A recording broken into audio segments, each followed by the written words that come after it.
சிறகடிக்க ஆசை நீ பிரமோ தேவையில்லாத மீனாவுடைய வழியில வந்துட்டு இருக்காங்க. சிந்தாமணி இருந்துட்டு சிந்தாமணி எதுக்காக இப்படி பண்ணிட்டு இருக்க?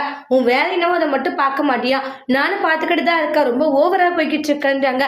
என்னடி மீனா என்னன்றாங்க, நீங்க இது மாதிரி எல்லாம் வந்து பண்ணிக்கிட்டு இருக்கீங்க, இதுவே நான் லாஸ்டா இருக்கணும்னு சொல்லிட்டு இந்த மாதிரி வேலையை பண்ணிட்டு இருக்கீங்களா? ஆமா, இதுவே உன்னோட லாஸ்ட் தொழிலா இருக்கணும், லாஸ்ட் சந்தோஷமாவும் இருக்கணும்ன்றாங்க. இனிமேல் நீ நினைக்கிறது எதுவும் நடக்காது சரியான்றாங்க. அதனால ஒழுங்கா நீ என்னை விட்டு போறதுதான் உனக்கு நல்லது, எல்லாருக்குமே நல்லது. அப்படியா? அது மட்டும் என்னைக்குமே நடக்காத ஒரு விஷயம் சரியான்றாங்க.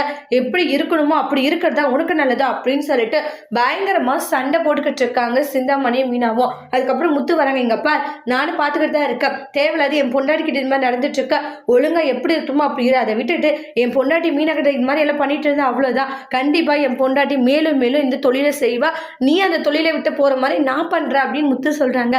என்ன பொண்டாட்டிக்கு சவாலா?